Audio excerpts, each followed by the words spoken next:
สวัสดีครับตัวนี้ FC อีกาชาแนลท่านครับวันนี้เราเจอกันอีกหนึ่งคลิปนะฮะอย่างที่ผมบอกไปนะครับเมื่อท้ายคลิปที่ผ่านมานะครับที่บอกว่าจะมาคุยกันถึงเชลซีแล้วก็แมนซิตี้รวมไปถึงทุกทีมในเกมเมื่อคืนนี้คู่3 ทุ่มก็มีทั้งบทสรุปแล้วก็สถิติหลังเกมที่น่าสนใจมีอะไรบ้างเพื่อไม่ให้เป็นการเสียเวลามาว่ากันเลยดีกว่าครับเริ่มต้นกันที่สนามสแตมฟอร์ดบริดจ์ครับบ้านของเชลซีเจอกับทางเชฟยูไนเต็ดซึ่งเป็นน้องใหม่ซึ่งผลสรุปคู่นี้ก็คือเสมอกันไป2-2ถือว่าเป็นอีกหนึ่งผลการแข่งขันที่แฟรงค์ แลมพาร์ดค่อนข้างที่จะผิดหวังเหมือนกันเขาพลาดในการที่จะเก็บชัยชนะนัดแรกเป็นครั้งแรกที่สนามเดอะบริดจ์นะครับเมื่อวานนี้มีสถิติอะไรบ้างที่น่าสนใจครับมาว่ากันแทมมี่อับราฮัมครับเป็นฮีโร่ของทีมในการทำประตูทำไป2 ลูกทำให้เขานะครับเป็นผู้เล่นชาวอังกฤษคนแรกนะครับของเชลซีที่ทำได้อย่างน้อย2 ประตู2 เกมติดต่อกันในศึกพรีเมียร์ลีกครับนับตั้งแต่ที่แฟรงค์ แลมพาร์ดเคยทำได้เมื่อปี 2010 ผ่านมาแล้ว9 ปียังไม่มีใครเคยทำได้ครับแต่แทมมี่อับราฮัมทำได้แล้วการทำ2 ประตูของแทมมี่อับราฮัมครับเท่ากับว่าทุกประตู6 ลูกของทางเชลซีในศึกพรีเมียร์ลีกเนี่ยเป็นนักเตะอังกฤษทั้งหมดครับที่ทำได้ก็คือแทมมี่อับราฮัม4เมสันเมาส์2นะครับแต่2 ประตูที่เชลซีเสียไปจากเมื่อคืนนี้เท่ากับว่าทำให้เชฟยูไนเต็ดทำประตูเกมเยือนในศึกพรีเมียร์ลีกได้มากกว่า1 ลูกเป็นครั้งแรกนับตั้งแต่ปี 1994 ปีนั้นออกไปแพ้เชลซีเนี่ยนะครับ 2-3 ทีนี้มาดูกันว่าข้อดีข้อเสียของเกมเมื่อคืนนี้มีอะไรบ้างครับแน่นอนครับข้อดีก่อนข้อดีก็คือการที่เราได้เห็นว่าเฮ้ยแทมมี่อับราฮัมเนี่ยเติบโตขึ้นจริงๆก็ไม่แปลกใจว่าทำไมแฟรงค์ แลมพาร์ดถึงไว้เนื้อเชื่อใจให้ลงเล่นอย่างต่อเนื่องไม่ได้ใช้งานโอลิเวีย จิรูนะครับหรือเป็นใครก็ตามทีแต่เป็นแทมมี่อับราฮัมแล้วเมื่อวานนี้นะครับเจ้าหนูแทมมี่ทำได้ดีนะครับการทำประตู2 ลูกมันทำให้ผมนึกถึงดิดิเย่ ดร็อกบากองหน้าระดับตำนานของเชลซีเป็นแบบนี้เลยครับจังหวะจะโคนเล็กๆน้อยๆเขาสามารถแปลเปลี่ยนโอกาสให้เป็นประตูได้มีลูกหนักลูกแข็งลูกบูลูกบ้ารวมกันในคราวเดียวกันด็อกบาเป็นแบบไหนแทมมี่อับราฮัมก็มีสัญญาณที่จะเป็นแบบนั้นแต่เส้นทางอีกยาวไกลครับยังต้องพัฒนาตัวเองพิสูจน์ตัวเองต่อสำหรับแทมมี่อับราฮัมแต่มันคือสัญญาณที่ดีว่าอย่างน้อยๆนะครับเมื่อลูกบอลมันป้วนเปี้ยนอยู่บริเวณกรอบเขตโทษอยู่ในโซนที่มันสามารถที่จะตีโซนแนวรับของคู่ต่อสู้ได้แล้วก็ทำประตูได้เนี่ยแทมมี่อับราฮัมพร้อมที่จะทำตรงนั้นยังมีเมสันเมาส์ด้วยครับเมื่อวานก็ถือว่าทำผลงานได้ค่อนข้างดีมีโอกาสในการสร้างสรรค์การทำประตูแล้วก็ยิงประตูให้กับทีมแต่โดนปัดทิ้งโดนบล็อกอะไรก็ว่ากันไปแต่แง่ร้ายของเชลซีไม่ใช่ด้านหน้าครับแต่เป็นแนวรับและตรงกลางอย่างที่เราได้เห็นพอไม่มีเอ็นโกโล กองเต้บอลเนี่ยมันจะทะลุบ้วนเปี้ยนแถวแบ็กโฟร์อยู่บ่อยมากเชฟยูไนเต็ดเมื่อคืนนี้ต้องบอกเลยนะครับว่าเป็นเชฟยูไนเต็ดที่มาเต็มด้วยของระบบช่วยกันเล่นวิ่งสู้ฟัดมีวินัยแล้วก็การต่อบอลเนี่ยฉึบฉับแม่นยำไม่ได้เหมือนกับทีมที่เฮ้ยมันเป็นเต็งหนึ่งสำหรับทีมตกชั้นไม่ได้เป็นแบบนั้นเลยสำหรับทางเชฟยูไนเต็ดครับบอกเลยนะครับว่าเชฟยูถ้าเล่นได้แบบนี้รักษามาตรฐานได้แบบนี้โอกาสที่พวกเขาจะรอดจากการตกชั้นมีเลยครับการเข้าทำมีความชัดเจนแล้วที่เห็นชัดเจนมากที่สุดก็คือแนวรับของเชลซีมีปัญหาครับ4 นัดที่ผ่านมาแนวรับเชลซีเสียไปถึง9 ประตูฮะเฉลี่ยแล้วนัดละ2 ลูกมีเพียงนอริสตี้เท่านั้นครับที่เสียมากกว่าในลีกณเวลานี้นะครับถือว่าน่าสนใจมากสำหรับในแนวรับแล้วเมื่อวานนี้นะครับแฟรงค์ แลมพาร์ดก็มีการปรับในเรื่องของคู่เซนเตอร์ใหม่ไม่ได้ใช้อเดส กิสเซนเซนนั่งสำรองครับใช้ทางฟิยาโก โทโมรินะครับกองหลังวัยรุ่นลงเล่นร่วมกับเคิร์ตซูม่านะครับถือว่าเป็นกองหลังยุคใหม่ยังบลัดของทางเชลซีที่แฟรงค์ แลมพาร์ดพยายามปลุกปั้นแล้วก็พยายามจะปรับให้มันดูเหนียวแน่นแข็งแกร่งมากขึ้นหลังจากที่ก่อนหน้านี้เสียประตูแทบทุกนัดพอมาใช้โทโมริกับทางซูม่ามันก็ยังมีปัญหาครับโดยเฉพาะอย่างยิ่งเคิร์ตซูม่าถือว่าทำตัวเองเสียโอกาสในการยึดตัวจริงทั้งที่แฟรงค์ แลมพาร์ดเนี่ยพยายามนะครับในการที่จะให้โอกาสไว้เนื้อเชื่อใจเคิร์ตซูม่าในการเป็นตัวหลักหัวใจสำคัญของทีมแต่กลายเป็นว่า2 ประตูที่เชลซีเสียไปเคิร์ตซูม่ามีส่วน ทั้ง2ลูกครับลูกแรกอันนี้ชัดเจนลูกแรกเนี่ยแบ็คขวาโอเคต้องโดนเฉ่งด้วยสำหรับทางฝั่งของเชลซีแต่พอเปิดมาแล้วเนี่ยตรงนั้นพื้นที่ของคุณคือระยะในโซนกรอบเขตโทษหน้าปากประตูเนี่ยคุณต้องสกัดคุณต้องบล็อกคุณต้องทำอะไรได้มากกว่าคุณยืนห่างตัวผู้เล่นของเชฟยูไนเต็ดนั่นก็คือคาลัมโรบินสันเคอร์ซูมาพลาดในการประกบผู้เล่นของเชฟยูครับปล่อยให้ยิงประตูแบบง่ายๆแบบนั้นโดนวิจารณ์แบบเสียหายยับเยินครับสำหรับเคอร์ซูมาเท่านั้นไม่พอครับการตัดสินใจการเข้าสกัดแบบเด็ดขาดเคอร์ซูมายังทำได้ไม่ดีนะครับทำเข้าประตูตัวเองในลูก 2-2 ซึ่งเกิดขึ้นในช่วงท้ายเกมพอดีครับเป็นช่วงเวลาที่สำคัญมากมันเลยทำให้ตอนนี้คะแนนเสียงหรือว่าคะแนนความพึงพอใจความประทับใจเนี่ยของเคอร์ซูมาในมุมของแฟรงค์ แลมพาร์ดเริ่มที่จะไม่ได้มีมากเท่ากับที่เขาจะคิดว่าเฮ้ยนัดต่อไปอาจจะต้องเปลี่ยนละอาจจะใช้คริสเซนเซนเล่นคู่กับโทโมริก็ได้ซูมาโดนดรอปหรือถ้าอัลเตโดเรดิเกอร์กลับมาก็อาจจะเป็นเรดิเกอร์ที่ยึดตัวจริงคู่กับทางคริสเซนเซนก็ได้นี่แหละครับคือสิ่งที่เป็นปัญหาของเชลซีและปัญหามันเกิดขึ้นกับเคอร์ซูมาด้วยนะครับเป็นนักเตะที่แฟรงค์ แลมพาร์ดไว้วางใจมาโดยตลอด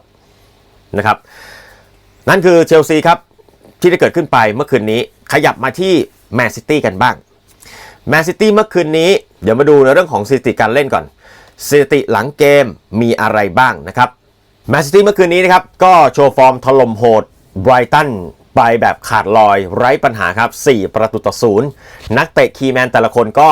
โชว์ฟอร์มได้อย่างยอดเยี่ยมครับไม่ว่าจะเป็นเควินเดบรอยน์ที่ยิง1จ่าย1นะครับมีเดวิดซินบาก็แอสซิสต์ได้2ลูกซิโกอักโรกุลยิงคนเดียว2ประตูนะครับนั่นเป็นคีย์แมนสำคัญของทีมแล้วก็มีช่วงท้ายบาร์โดซินบาก็ยิงปิดกล่องให้กับทีมได้ 4-0 ครับถ้ากับว่าสถิติตอนนี้เควินเดบรอยน์นะครับมีส่วนร่วมในการได้ประตูของแมนซิตี้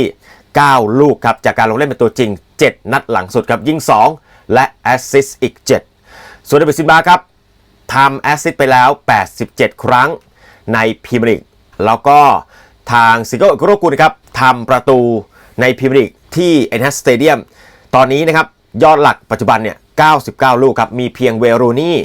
แล้วก็เทอรี่องรีเท่านั้นครับที่ทำประตูในสนามเดียวก็คือทั้งโอลด์แทราฟฟอร์ดแล้วก็ไฮบิรี่เนี่ย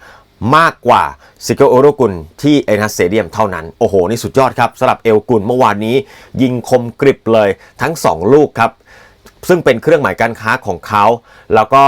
ยังมีการเปิดบอลที่ยอดเยี่ยมนะครับของเดวิดซินบานะครับมีการเปิดบอลที่สวยงามของเควินเดบรอยน์แล้วก็ตัวริยัดมาเรสหรือจะเป็นโอเล็กซานเดอร์ซินเซนโกหรือจะเป็นบาร์โนซินบาก็ตามทีนะครับที่ลงสนามแล้วรู้สึกว่าเฮ้ยนี่แหละคือแมนซิตี้เวลาที่พวกเขาคลิกกันเข้าใจแล้วก็ผสมผสานกันอย่างยอดเยี่ยมเนี่ยอันตรายมากครับในแต่ละประตูครับที่ทำได้มันมีความหลากหลายและเป็นลูกซ้อมเดี๋ยวจะมีการยัดไปตรงกลางบ้างเดี๋ยวจะมีการเปิดบอลจากริมเส้นบ้างเดี๋ยวจะมีการเปิดบอลจากสุดเส้นหลังบ้างนะครับเราได้เห็นว่า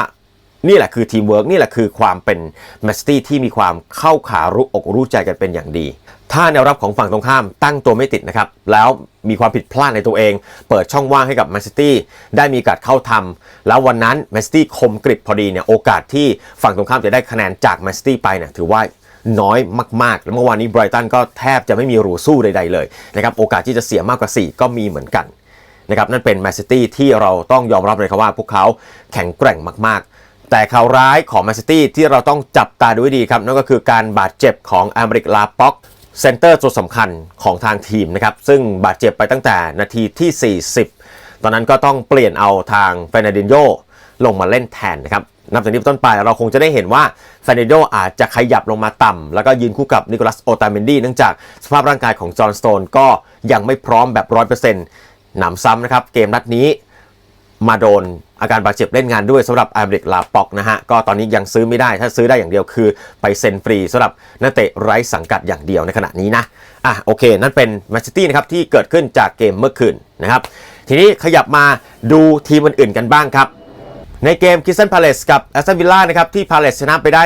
1-0นะครับก็ต้องยอมรับเลยครับว่าพาเลซสร้างความปั่นป่วนแล้วก็มีอันตรายมากกว่านะครับโดยเฉพาะอย่างยิ่งวิฟิสซาฮานะครับที่ไป ปั่นป่วนจนกระทั่งเตรเซเก้ซึ่งเป็นนักเตะของทางแอสตันวิลล่านะครับได้รับใบเหลืองที่ 2 เป็นใบแดงไล่ออกสนามครับตั้งแต่นาทีที่ 54แล้วเริ่มมาทำให้คริสตัลพาเลซเล่นได้ง่ายมากขึ้นนะครับแล้วก็ได้ประตูชัยในช่วงนาทีที่ 70 นิดๆนะครับจากทางจอร์แดนอายิวนะครับซึ่งเป็นลูกจังหวะที่เขาแหวกแนวรับทางแอสตันวิลล่าเนี่ย2 คนแหวกตรงกลางแล้วกระชากไปตรงแถวบริเวณกรอบเขตโทษแล้วยิงยัดแบบเฉียบขาดทันทีเป็นลูกเดียวลูกโทนของคริสตัลพาเลซครับซึ่งแน่นอนครับเขาเป็นกองหน้าที่จะบอกว่าตอนนี้ฟอร์มแรงขึ้นมายิงประตูให้กับพาเลซในเกมพรีเมียร์ลีกได้2 เกมติดต่อกันเป็นครั้งแรกเลยนะครับสำหรับเจ้าตัวที่เคยยิงก่อนนั้นเล่นกับทางแอสตันวิลล่าในปี 2015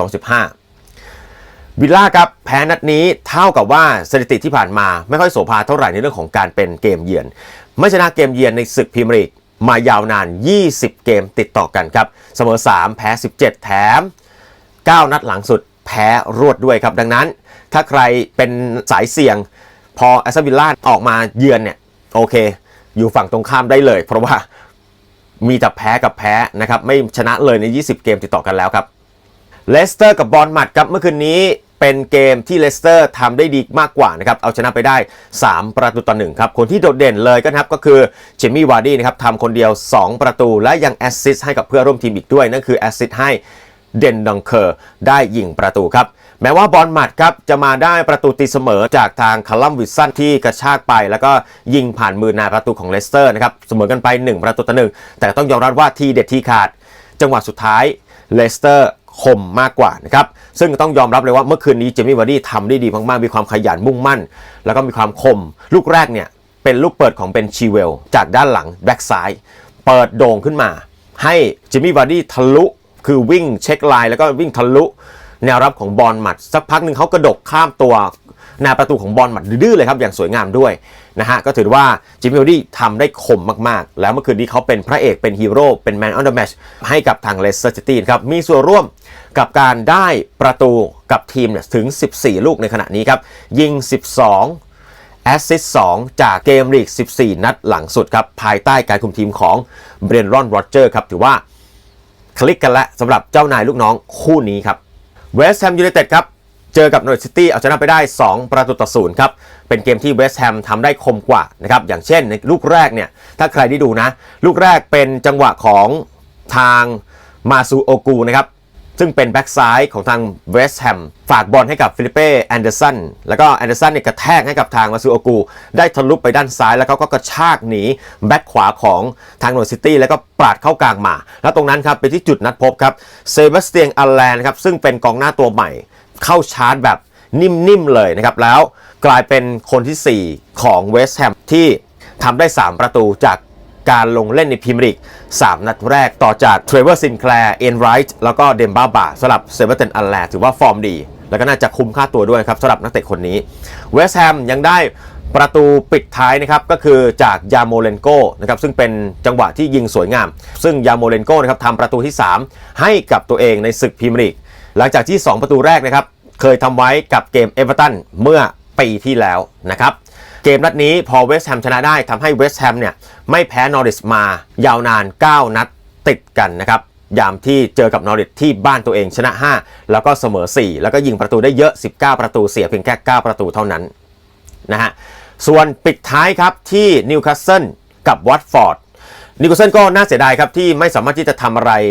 วัตฟอร์ดได้นะครับแม้ว่าโอเคแหละคู่ต่อสู้สมน้ำสมเนื้อแต่ในช่วงที่วัตฟอร์ดเนี่ยกำลังเป๋ไปเป๋มาเนี่ยนิวคาสเซิลต้อง